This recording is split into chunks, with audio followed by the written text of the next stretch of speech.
Welcome, everyone. My name is Brianna, and I'm very excited for you guys to join us for today's edition of the Customer Spotlight webinar series. I will be your host as we dive into the real world success story that highlights what exactly is possible with right strategy, teamwork, and technology. We are absolutely thrilled to be able to spotlight Gary McBlain and his team, who have not only successfully rolled out a new POS system, but have also achieved some really impressive results, such as handling nearly 94,000 transactions each month, while also increasing income and efficiency. In our time together, we are going to explore the strategy behind that successful rollout, including Gary's own approach to planning and goal setting. We'll also be discussing their tips for gaining frontline buy-in and managing change across the team. We'll go into real world results and performance metrics, and Gary's hard-earned advice for other communities looking to get the most value from their POS technology. Now, before we officially jump into everything, just a very quick housekeeping note. Everyone, as you may have already noticed, is currently muted, but we'd absolutely love to hear from you guys as we go through this. If please feel free to drop any questions into the Q&A box at any time, or use the chat to share your thoughts along the way. I do have a moderator, Tessa Stone, who will be there to answer quick questions along the way and highlight to your questions towards the end. With that, we'll go ahead and get it started. Please join me, everyone, in welcoming Gary. Again, Gary, thank you so much for taking the time to be with us today. We really do appreciate that. So to begin with that, Gary, why don't you set the stage a little bit for us and share a little bit about Amica, for us. Yeah, that's a good. So Amica, we're a Canadian brand. We operate 32 locations across Canada. We're actually predominantly, we're only in Ontario and BC. So urban areas of Ontario, mostly in the GTA, and then in and around Vancouver and Victoria. Those are the only areas that we really are in right now. We have a couple. We have two in Ottawa. We have one, still kind of a little bit in the GTA, and then some in Southwestern Ontario, two in Southwestern Ontario, but predominantly, and all the new developments are in those urban areas right now. We operate 32 locations. Our average size is about 160, 165 right now.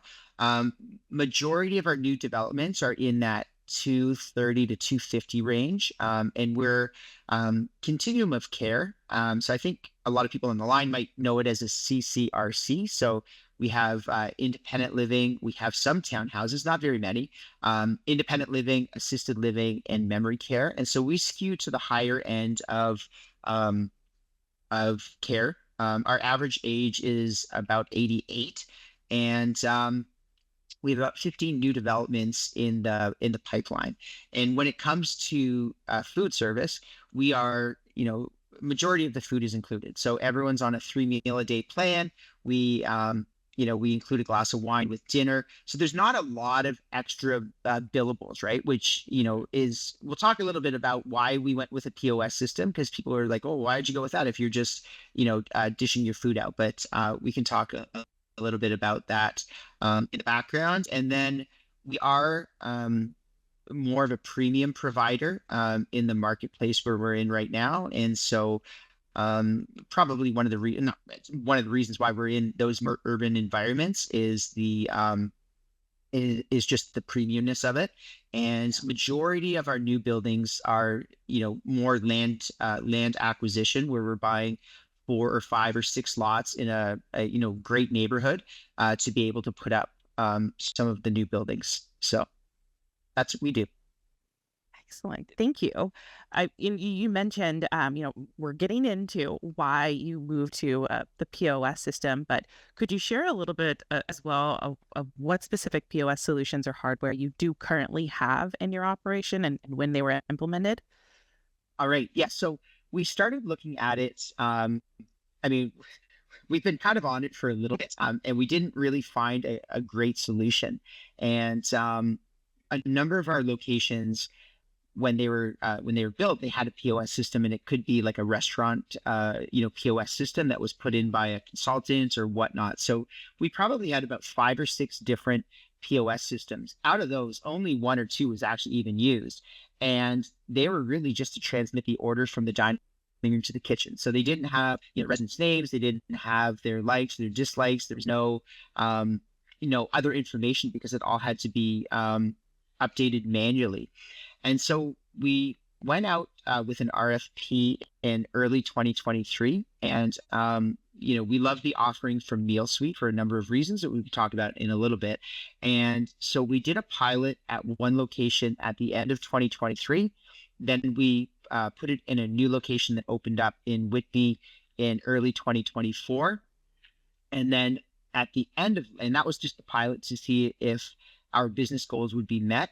And once we saw that it was going well, we thought we needed more data, so we launched at 5 other locations in the fall of last year, and then was it 5 or was it more than that? Might be more than that. And we're actually launching one right now, and we have a number of going on this year as well. Into the kitchen, into the Wow, kitchen. but you are busy people. Yeah.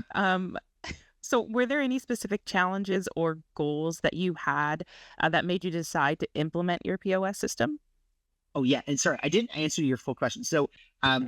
we did the POS before, and the systems that we have the Synergy core system, which is the back of house system for all of the directors of culinary that they use with the menus and the recipes and all of that. We have Touch Admin, we have POS, and then we have a thing called Paperless Kitchen as well. Sorry, I had some notes and I forgot it a little bit to touch on that. That's all And right. then what was your next question? I was just wondering if you could tell us a little bit more about the specific challenges or goals that you had that made you to decide to implement the POS. Yeah. So when you think of in our model where everything is included and there's very little charges, there's guest meals and there's additional wine, and there's some other billables in there, but the vast majority of our orders have no charge to it. So people would say, well, why would you do it? What's the business goal behind it? And if it's just to transmit the orders from the kitchen or from the dining room to the kitchen, there's not a huge payoff on that, right? Because we've been using pen and paper for years and it worked fine, right? And I'd say fine. I wouldn't say great. I said it would work fine.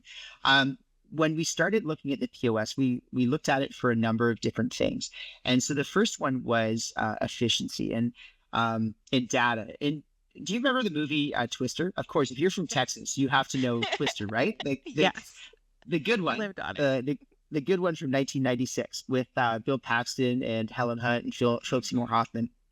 And it's actually, I know we don't have that much time, but funny story. When I first started dating my wife, I had a 1975 Volkswagen van, right? Like one of those Yeah. hippie vans, and it didn't have a starter. And so I had to park on a hill by her house, and then her and her mom would come out and push, and then I would bump start the van, and then we would only stop on a hill, right? So I remember because we were going to see Twister, and if you remember the movie, they have the pickup truck, and they have that big device on the back called Dorothy, and they back it into the tornado, and the tornado comes and it zips away all of those little technological things in the back, and they fly up into the tornado, right? And then all of the data starts coming back to the team, and then they feel like they can do stuff with the data. We're in a really similar boat because we had no data before, right? We had anecdotal evidence of what was going on. We had paper chits. We had a cook would say, well, I used 2 cases of chicken last time this came up. I'm going to use 2 cases again. We'd hear from servers, I'm really busy at this time. We need additional servers coming in. We didn't have any data that Yeah. would show us what was actually happening. And so we thought that if we were using a POS system, we would be able to start getting all of the data from the residents. And we're a really data rich organization, and we didn't have anything from the kitchen. And so now we're able to track, what the orders are coming in from the residents, what the the service times are. So there's a lot of data on that side. We also thought that we would be able to reduce waste. And in senior living, you're typically running around 20% waste per day. And so if you think of your, we operate on a per resident day budget number. And if you think that you're just throwing 20% of that out, and it's not going into the garbage, right? But it's overproduction and it's waste that we don't necessarily have to use. And, we're purchasing around about 18 million worth of food right now, and we're expecting that to go up. And so we took a guess that said, you know what, if we can reduce by 1%, that's still $180,000 more a year. And we're not looking to reduce budgets. We're looking at just having a little bit more efficiency. We also thought there was a little bit of revenue that wasn't being captured. So for guest meals, other events that we do, and other services, we're writing it on a paper chit and then we're giving it to the business manager, right? And so a lot of times the server wouldn't do it or they would forget, and is a real not a great system, to be honest with you. And so those are all really, really important, areas. The one thing, and I always tell the Meal Suite team, the one thing that signs the check is the resident census. And so one of the neat things that we've worked on is being able to conduct our census through the Meal Suite platform. And in our area, in our regulatory environment, we have to do a well-being check on the residents 3 times per day to make sure that they're doing well. And in the past, we were using kind of paper sheets, and it was good. I mean, even if you're at 99.5%, there's still that 0.5% that's going to get away, where someone forgets to do it, or someone doesn't mark it off, or someone doesn't know that it is. And so the payoff of the risk reduction and the reduction in risk to the reputation of the company, and just knowing that we're keeping the residents safe by doing the census electronically and having that double checked, right? So as soon as someone comes down to the dining room, as soon as they place an order, they're marked as being present. And then we're just, tracking down the few people that didn't come for a meal, and putting the reason that they didn't come down there. So that was the big reason that the check got signed. And that was one of the ways that we got the senior leadership team and the board of directors on our side to launch the POS system, right? So it's not just about, we call it the POS, and sorry, I'm not really answering your question. We call it the POS. The POS is actually the easiest part of it to implement. The rest of it, that whole kitchen management software and the resident handling software, that's the real beauty of the system. That package and then Yeah, ready to work that's right. together.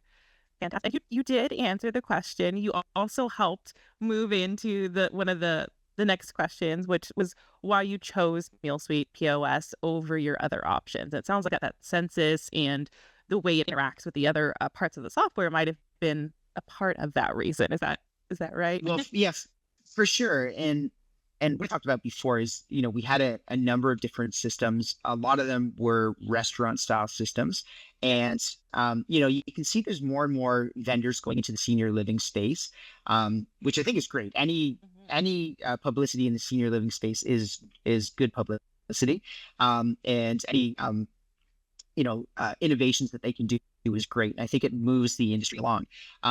What we found is that there is very few systems, or there's 0 systems that worked for everything. And so, you might have one kitchen management software program, but it doesn't really work with our recipes. You might have one POS, but it doesn't work with our resident handling system. What we really liked, and it was almost a no-brainer with Meal Suite, was that, with the core system, it works with our vendor, and we're able to have all of our recipes, all of our production sheets, all of our nutritionals on a screen in the kitchen, right? So that's really fantastic. And, when I talk about paper, we had, I think all the kitchen people on the line would probably understand, when you're printing out a new menu package, it's like 800 pages of recipes, like everything has recipes. So we've even had recipes before for like pictures of water, right? Because, you have to put that in there for the hydration amount or whatever, right? And so then you always get someone's like, why do you have a recipe for water? I was like, well, you know what? you're dumb. I think you need one, right? Um, and so to have all of that in the background is great. And then, having the ability to interact with our resident handling software, so that we get a push automatically 3 times a day for all of the residents. So if someone moves in at 10 o'clock in the morning, they're in the system before lunch, right? So we know that they're there. We know their likes, their dislikes, and all of that fun stuff. Some of the other programs that we looked at, they were either manual updates, and so you'd have to rely on the team to go in and update it manually, which I can tell you they don't do it. And so we get that, I don't know, I'm not using the right term, but a push and a pull each day. So we have our uploads coming in with the new residents and any changes that are in their profile, and then any billable items go back into our system at the same time, right? So that we're able Yes. to charge people. And so we just felt like it was a full kitchen management software program. Like we can do all of our HACCP logs in it. We have all of the recipes, like I said. There's a kind of an AI function in there that helps us with forecasting on different things. And so we are happy with the full system versus kind of a piecemeal program with that. And like I said, we went to an RFP, and I think we had 10 or 11 vendors that responded to it. We had 6 in for demonstrations, and then Meal Suite was the first one. As in handling. Excellent. Thank you for that background into, why you went with the POS and all that goes into it. We're going to take back a second. We've seen kind of the high level, what you got out of everything, but I'd like to go to the beginning here and discuss, when you started this, what were your goals for the POS implementation and how did you define what success would mean? Yeah, so we had a full business case, and I work with this great guy, Yusuf. I don't think he's on the line today, but he's got a huge background in project management and in statistics and everything. He's a super bright guy. And so he really helped put the business case together. So we are looking at reductions in waste as one. We were looking at capturing lost revenue as the second one. There was a factor in service in the dining room. And like, we're really clear with the team. We're not looking at reducing food cost.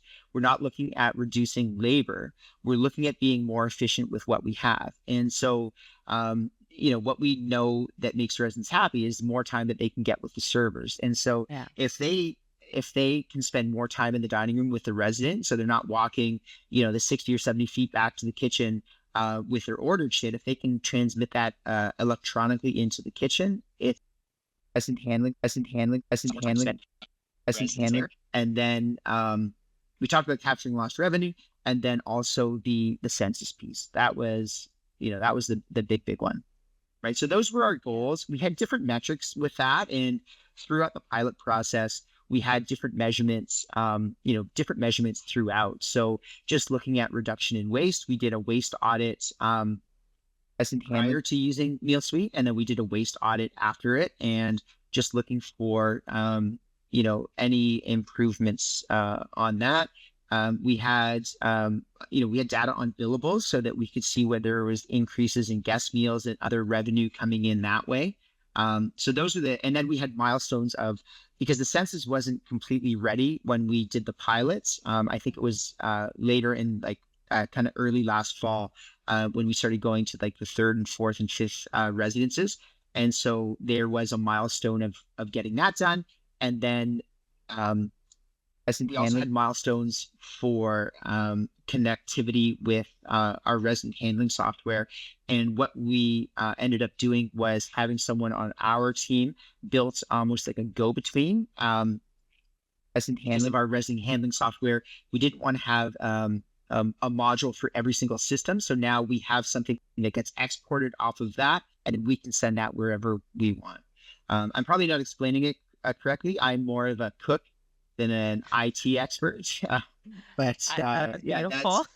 that's where it is. And so we had a bunch of different milestones, and we had kind of a fairly robust project team. So me from the culinary side, we had people from the finance side, we had a number of people from the IT team, and then we had a few different people kind of helping with just the overall project management. Excellent teamwork and delegation, it sounds like. Yeah, absolutely. So, with that, discussing the goals that you had there and when you're planning this out, was there anything that you set as some concerns or challenges that you might have anticipated, and how did MealSuite assist you with that? Yeah, I mean, one of them was like, is it worth it financially? Is it worth it for us to go with the system because it's not the cheapest one out there for sure. The other ones were like, with any new system, especially IT, there's a few bugs to be ironed out. So whether it's kind of the back of house, where people have their menus set up, right? Because we're going from that old system where it's a printed menu. You know where the salad is, you know where the soup is, you know where the juices are. To now, you're putting it into an iPad, and wherever it prints out and shows up on the screen, and the cooks are saying, "Well, I don't need the salad to come to hotline. I need the salad to go to the cold prep area, right?" So, Yeah. MealSuite was great with helping us, kind of, and like I said earlier, the the back of house was the hardest to get constructed and implemented. We call it the POS. The POS is the actual easiest part of it, right? Like Right. training a server on how to use it. It's the structure behind the scenes of loading the menu, loading the seating plans, getting all the residents' information in there, Yeah. making sure all of the finance codes are correct. And so, MealSuite was great where we had a number of people from our team going back and forth with them on just ironing out these bugs and these kinks in between there, right? Yeah. So, Yeah. with that, you are planning a multi-site rollout across 9 of your locations coming up. How did you prepare your teams for that transition? As you mentioned, POS was the easiest, back of house was a little bit harder. So how did you prepare for that? Yeah. So like I said, we have 9 locations up and running right now, nine and a half actually, because we have one Oh, that's going this week. And then we have another 4 in July, 3 in August in Vancouver, and then in October we go with 4 locations in Victoria, and then we've got bits and pieces left in Ontario, and we're hoping to finish, kind of February or March next year. Um, we have a lot of kind of blackout dates where we're not able to launch, and I think Adonis, I saw he was on the line. He's probably laughing. He's probably heard me say it a million times, right? Because we say we can't do stuff on Monday, and we can't do stuff on Friday, and we can't do stuff in January because it's the beginning of the year, and then February you've got like our conference, and then you get into March break, and then Easter and Passover, and so you have a little bit of time in May, and then you're into summer vacation. You can't do anything in September because it's budget season. Can't do anything in October because of Thanksgiving, and so you have like second half of October, half of November, and then you're into Christmas, right? I'm like, you know what? If we want to get this out, we have to be a little bit more flexible in some of these dates that we have, right? So, yeah. basically it was like you can launch it on a Tuesday in May if you're lucky. And so, what we've done is had communication with the teams to make sure that everyone is going to be there when we do the launch, right? So even if it is Right. not the best date, right? So like we're doing 4 in July, which is where we are as prime vacation season. And what we did was we had certain dates, and as a non-negotiable, the chef or the director of culinary has to be there. The business manager, the community operations manager has to be there. The GM, they're hit or miss. They don't necessarily have to be there. They're not a power user of the system, and so Right. we can update them afterwards on the training. And so what we did was we do the online orientation. We had about a month ahead of time. We were doing lesson handling. We were doing half an hour training sessions or hour training sessions every week. And it was good, but we've recently moved to in-person training sessions. So it's about a 6 hour all day session. And we go to a location that's had Meal Suite, and everyone who's going to be launching with the program goes through. And our implementation specialist, Jen, she will lead us through a bunch of different things. So they'll help them set up their menu, any of the a la cartes that they're doing, their dining room maps, and show them a lot of different ways that way. So moving from that kind of weekly online session to an in person, what we found like online was a lot of times the chefs, you know, if you're working from a computer, you live and die by your calendar. If you're working in the kitchen, you live and die by the menu and what's happening. Nobody really looks at their calendar and Outlook, right? Like they're just really focused on that. So we have a lot of people missing calls and whatnot. So Yeah. that in person has really helped.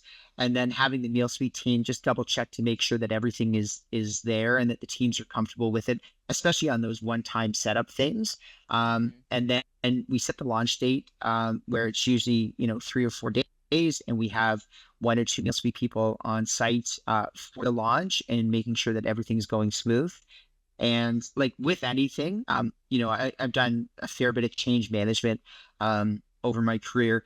The first day is always, it's always a little bit rough on whatever you're doing, right? Whether it's opening a new building or a new computer system or whatnot, right? So Mhm. once we get past that first service, and then they can iron out any kinks, and then the second service goes better, and usually by day 2 or by day 3 of using the system, 99% of those kinks have been worked out, especially in the dining room service.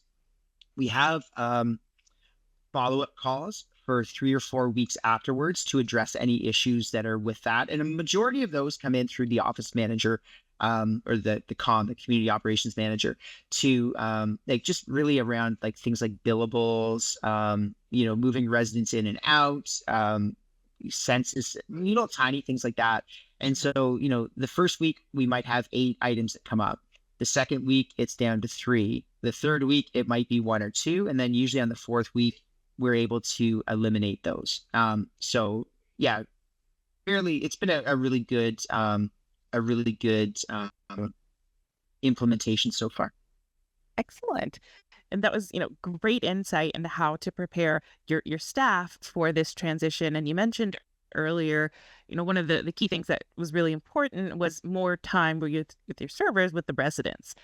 So on that, or with that, I should say, how did you prepare communicating this change to the residents?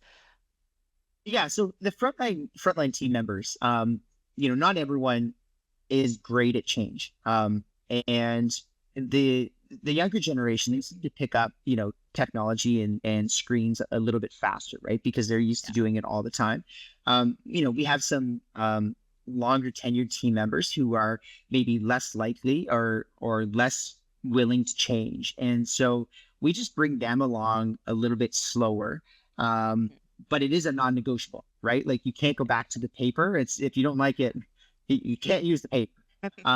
And then for the residents, we just let them know that we're launching a new system, and that it's we push all the benefits with kind of the back of house stuff, but then we talk about that their profiles are in the system. So whenever we go to place the order, we know when their birthdays are, we know their likes, their dislikes, any allergies that they have, and then we're able to show them everything that they ordered over the last month. So if it's something where they're gaining weight or they're losing weight and they want to understand why, well, we can show them that that extra scoop of ice cream on every single dessert order maybe is one of the reasons why they're gaining weight. We're also able to do those the billables right in the dining room, right? So before we were going to the front desk, and that was the only place that we had a card reader. Now we're able to do guest meals, additional glasses of wine, anything else that people are ordering in the dining room, and that's been great in order to capture revenue. And so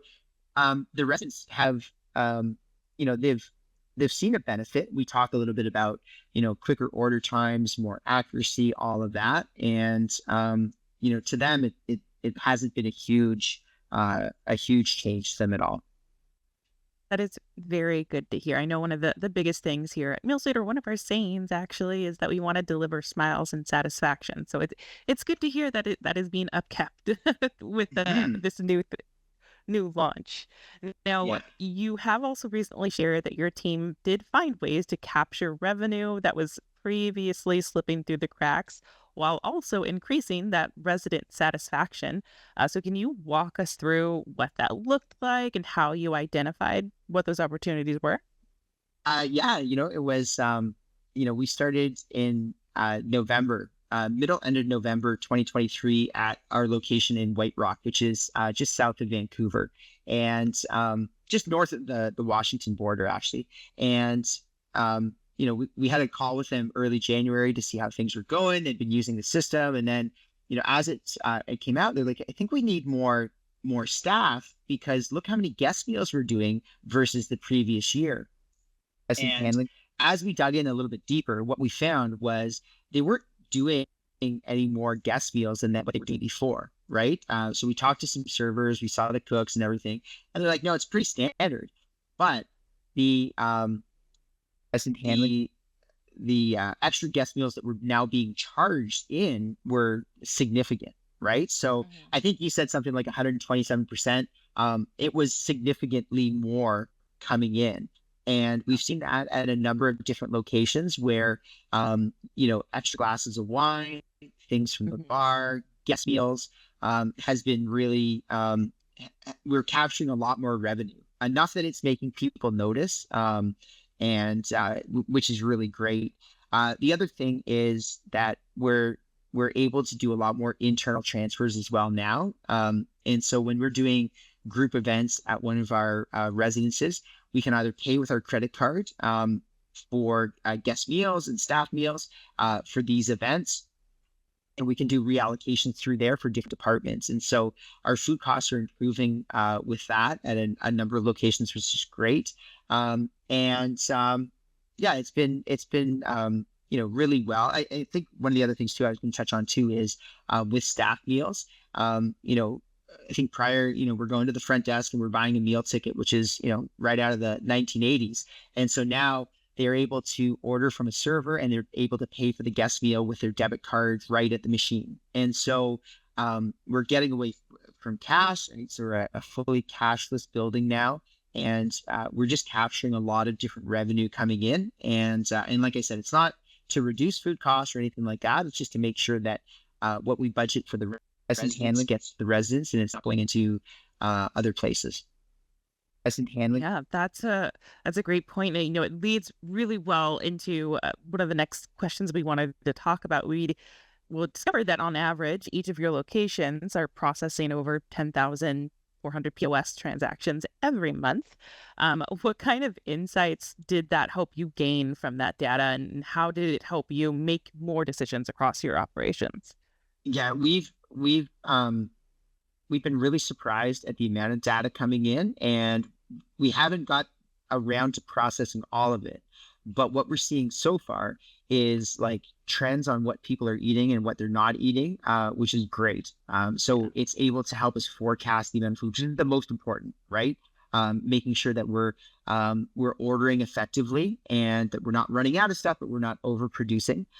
We're also able to see the peak service times when people come down. So we have a staffing ratio that we use in order to budget for the residents. And you hear anecdotally from servers, "Oh, I'm so busy, I'm so busy." Well, now we can actually go and see what the peak times are and whether or not we do have to add people in, or if our existing staffing complement is good, right? So Yeah. that that has been really really is great.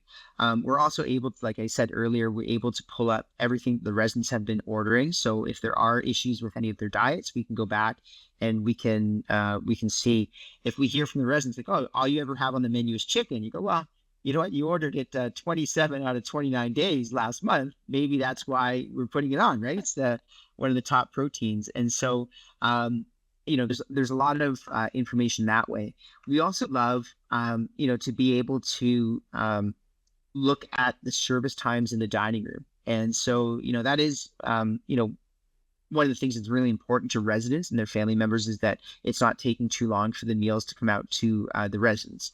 Yeah. And so we're able to see how long it took, but on the screens in the kitchen, the chefs are able to see how long it's been since that order came through and how long that table's been waiting for, so that they're able to prioritize, some of the things that way. And so it's been great. we're also, we don't have actual data on it, but we know that just by seeing that any of the allergies that we have are called out on the tickets and the screens. And so we know that the residents are going to be a little bit safer. They're not going to be eating things that they're either allergic to, or, if they have a dietary restriction, that's going to be in there as well. So it's been really good and helpful for us to make business decisions, especially as we're getting closer to budget season for next year to be able to Yeah. make some of those decisions. Well, that will lead us well again into the next question. Are there other areas in your operation where you are planning to roll out POS next? Well, like I said, we're going to be launching it at all of our locations. So the rest of the operating locations are going to be using it as we go forward. And then any of the new buildings will open up with it. And we're toying with the idea of, looking at it in the tuck shop, which is a limited area. Whether or not we use third-party vendors, like hairdressers, something like that. But we also have a number of locations where we have like pubs, pizza parlors, ice cream shops, and whatnot. They're already using it as well. So those are kind of the areas that we're looking at Yeah. for having it. In the back of house, we're also really interested in some of the temperature monitoring. So whether it's for fridges and freezers, and for food, like automated food monitoring. So we already take our temperatures within the system, but it's still manual. Mhm. It doesn't have a timestamp. And anyone who's doing audits at different residences, once you start looking through some of those paper records, you're like, how did this guy work, 30 days in a row, breakfast, lunch, and dinner, because they wrote the same temperatures down for your fridge and freezer both times, right? Mhm. And we know that it was just, they knew you were coming in for an audit, they just wrote it all down. And Yeah. so to have either an automated system that alerts us on the temperature changes is great, and then also time stamped on the HACCP controls around food is going to be great. So we're looking at expanding some of it gently over the next little bit, but right now we're still in the thick of launching it to all of our locations. As in handling. Well, Gary, you have given us some fantastic, background information into your project and how you guys launched and what went into it. So I do want to see if you have any advice or what you might tell another community who is considering implementing POS. Well, I mean, I would look at it like, what's the reason behind it? What's the why? Is it just to have a shiny new toy, or because your competitors have a POS? Is it just to, transmit the order from the kitchen to the dining room, or is it to, if you're charging residents each meal, if you're on declining dollars or meal points or whatever, as in handling to track that, right? Instead of doing a manual system. That would be kind of the biggest thing, is like, think about the why. And then the second one is, communicate, and make sure that you have buy-in from all of the teams that are involved in it, and that they kind of understand what their part of it is. And, we had a lot of chefs, like not a million chefs. We had a lot of chefs who'd say, "Oh, you need a POS system. You need a POS system." And you're like, "Okay, here it comes." And they're like, "That's a lot of work to implement it, right?" And so Yeah. it's make sure that we're communicating what the challenges are going to be, what the times are, and just be realistic with them. Like, you Yeah. know what, the first service, like with anything, is not going to go perfect. It's going to go good, but it's not going to be Right. perfect. And make sure that we're aware of that with the teams. And then kind of the last piece of advice is make sure that you have some IT people at the ready, to help out with different things. And so, um, you know, we've had a few glitches in terms of network connectivity. Mhm. Um, and so we've had to pivot on that, right? So there's just the kind of the unexpected things that have popped up for us, just in terms of like technology and how things communicate with each other and whatnot. And then to have a robust team and just involve a bunch of different, kind of internal stakeholders in your company. So, finance, IT, business improvement, just so you can see. And then lastly, like have some goals so that you can measure it. You don't want to just implement something for the sake of implementing it. You want to make sure that Yep. there's reason behind it. But then the flip side is don't make that the hurdle so onerous that you spend so much time testing it that you never get around to implementing it. Um, yeah, so those would be some things that we would maybe be looking at. That was actually fantastic advice. Every point there, you made some really good points that maybe not everybody thinks of, especially having IT ready and everyone aware of what's happening and aware of those goals. So thank you very much for bringing that up. I did leave us just a little bit of time just to see if there were any questions. Tessa, anything that we want to answer in the comments or in the Q&A? As in I handling. think Gary stunned everyone into just magnificent happiness because we haven't seen any questions in the Q&A or in the chat. If you guys do have them, don't hesitate to throw them at us now. We're happy to help, but this was incredible. And from all of us here at Meal Suite, even before B gets to say it, thank you, Gary. Oh, you're welcome. Yes. Again, this has been an incredible session. At least I hope I can say that without sounding conceited, but it has been an incredible session. Gary, thank you so much for being here, for sharing not just the wins, but the actual real work that goes into making this successful, from strategic planning to team alignment to operational excellence, all of that and how it ties into what made, of course, everything very successful for yourself. We really hope everybody here walks away inspired with maybe some actionable insights, and maybe even some new ideas on what to bring back to your teams. So, again, thank you, everyone. Thank you, Gary, for joining us. We really do appreciate your time. We will follow up afterwards. So if you think of something later as well, don't hesitate to reach out to us. We're more than happy to answer any questions. Thank you guys again for spending this time. Please keep an eye on your inbox for the recording and any follow-up resources. And be sure to join us again for our future webinars in the Customer Spotlight series. Until next time, take care, and thank you again, everyone, for joining in.